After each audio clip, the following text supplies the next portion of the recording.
Théâtre équestre, cabaret de l'exil, Les six vivants fantômes de Bartabas. Son nouveau spectacle, au Théâtre Zingaro à Aubervilliers, propose un voyage dans le temps et dans l'espace du Yiddishland.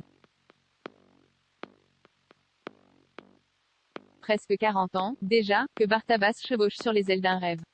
Des années apportées à l'utopie d'un théâtre équestre d'art, d'une vie partagée avec les chevaux, en un dialogue entre homme et animal qui n'a pas attendu les réflexions actuelles pour s'épanouir, et pour créer de la beauté et de l'émotion pure. Presque 40 ans, et un monde qui entre-temps semble avoir changé du tout au tout. Lire le reportage, alors Bartabas, l'écuyer magique, a eu envie de regarder en arrière, de remonter le temps, celui de son théâtre Zingaro et celui, plus ample, d'une culture à la fois disparue et toujours vivante, celle du Yiddishland. Envie, aussi, de revenir au cabaret équestre de ses débuts, à la chaleur et à la convivialité de cette forme qui sied particulièrement bien au caravansérail Tzigane installé à côté du fort d'Aubervilliers depuis 1989.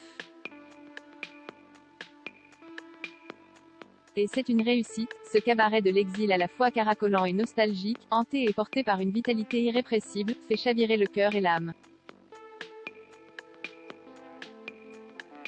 Résurrection des hommes, c'est comme si tout était vu à travers le filtre du temps, pris dans les miroitements d'une lanterne magique, dans cette création qui convoque tous les fondamentaux du théâtre Zingaro.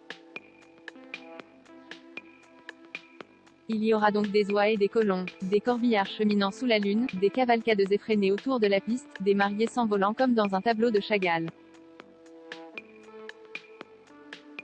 Et bien sûr des chevaux beaux comme des astres et des cavalières et cavaliers beaux comme des dieux, défiant les lois de la pesanteur terrestre du haut de leur monture. Mais ce qui fait l'originalité de ce cabaret-là, c'est que Bartabas enchâsse ses visions d'amour et de mort, toujours somptueuses, dans le cadre d'un voyage dans le temps et dans l'espace du Yiddishland. Autrement dit de cette culture juive d'Europe de l'Est qui, avec la Shoah, a été éradiquée de son territoire géographique, pour devenir diasporique et métaphorique. Et, comme telle, bien vivante. Le spectacle est ponctué de bout en bout par le discours prononcé par le grand écrivain Isaac Bashevis Singer quand il a reçu le prix Nobel de littérature, en 1978. Un discours d'une portée assez considérable, qui est à lui seul une quintessence de cet esprit ashkénaze, de son mélange indémêlable de mélancolie et d'humour, et de sa croyance indéfectible en une forme de renaissance.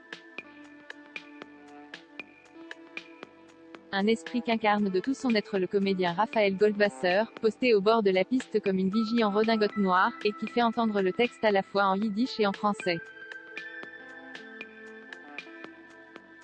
On me demande souvent pourquoi j'écris dans une langue aussi morte, disait Singer.